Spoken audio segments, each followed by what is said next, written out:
Let's start with true and false. So Shri Ganesh ही किया है exam के क्वेश्चन से. So pay attention.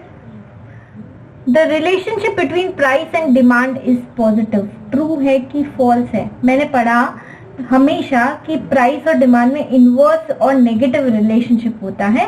ये बोल रहे हैं पॉजिटिव. इनवर्स और नेगेटिव रिलेशनशिप क्योंकि एक बढ़ता है तो दूसरा घटता है. प्राइस बढ़ती है तो डिमांड घटती है एंड वाइस वर्सा. सो ये स्टेटमेंट क्या होगा? False. Next, demand for consumer goods is direct. Demand for consumer goods is direct. Consumer जाएगा दुकान पे, जो चाहिए वो सीधा सीधा मांगेगा. So this statement is true. Next, mere desire it is not demand. Very much true. हमने पढ़ा था डिमांड होने के लिए डिजायर होना चाहिए, देन ability to buy होना चाहिए एंड willingness to pay होना चाहिए. So mere demand is not, mere desire is not demand, which is true.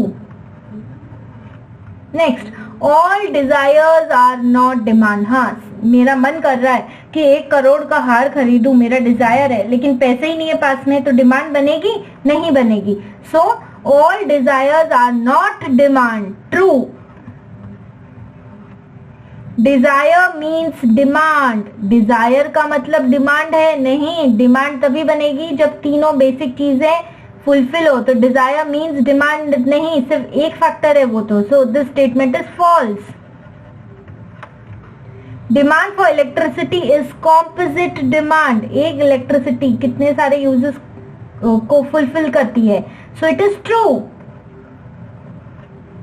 Demand will not increase by coming of new customers. New customers आएंगे तो demand तो increase होगी ना. तो this statement is false. When price of commodity rises, the demand will fall. Very much true. क्योंकि demand और price में inverse relationship, indirect relationship होता है. Demand for factors of production is direct demand. Factors of production, land, labour, material and land, labour and then capital, then enterprise, ये होते factors of production. Producer उनको demand करता है, right. So direct demand नहीं होती है वो. Consumer की डिमांड डायरेक्ट डिमांड होती है. जो प्रोड्यूसर डिमांड करता है वो इनडायरेक्ट डिमांड होती है. और ये बोले फैक्टर्स ऑफ प्रोडक्शन की डायरेक्ट डिमांड होती है, नो डिराइव डिमांड होती है. So the statement is false. Demand for given goods falls even if the price fall. यही तो पढ़ रहे हैं कि गिवन गुड्स, इंफीरियर क्वालिटी के गुड्स, उनकी यदि प्राइस गिर जाती है तो उनकी डिमांड भी गिर जाती है. सो this statement is true. Okay, थोड़े और ट्रू एंड फॉल्स हैं जो हम करेंगे नेक्स्ट वीडियो में है.